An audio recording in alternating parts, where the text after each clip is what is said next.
Ya Allah, aku tak rekod punya.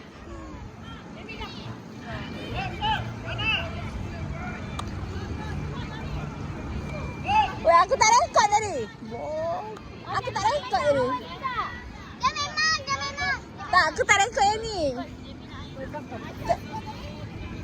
Aku rasa yang Masya aku rekod tapi tertekan balik. Dah tahu dah. Masya aku rekod. Masya masuk dalam Masya. Awal lah Masya, gerak.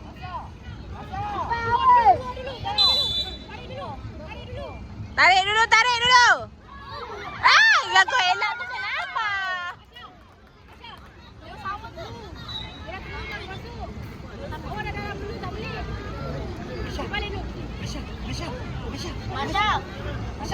Masya. Sabar. Tengok timing.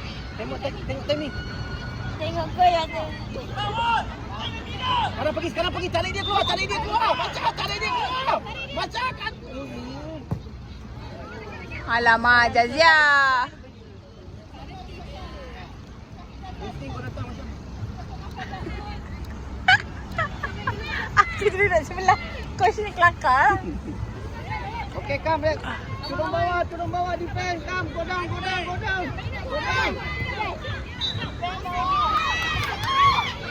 Alah, tadi sayang tadi. Berapa tak? Ha? Dua sama. 3-2 lah. Kita 3. Kita dua. Siapa? Kita dua. Kita dua. Siapa dia orang skor 1? Aku. Pan seri. Benar. 3-2. Dua sama Dia sama lah. 3-2 kan? Tadi dia skor 2 kan? 3-2 lah. 3-2. 2-3. Dua sama.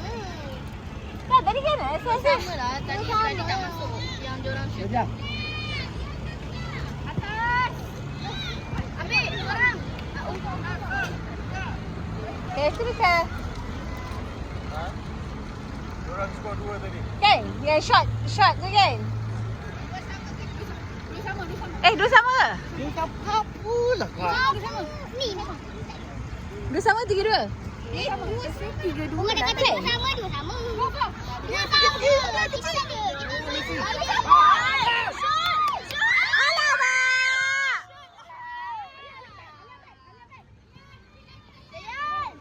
Main balik. Clear lah.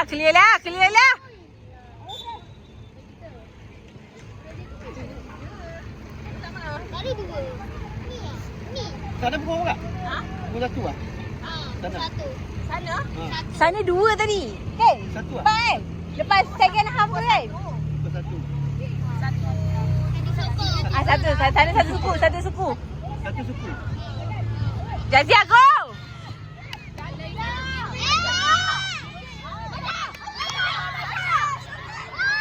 Shoot! Cepat! Mandi dah!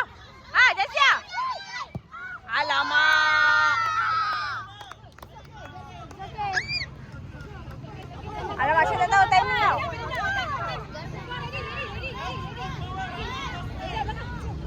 Tak tahu. Dia nak main tu. Ada lepuk. Dia ambil je. Ufak.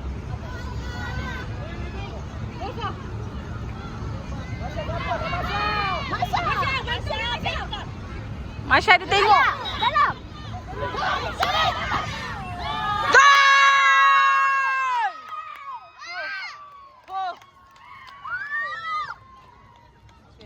Saya ingatkan tadi lambat tau.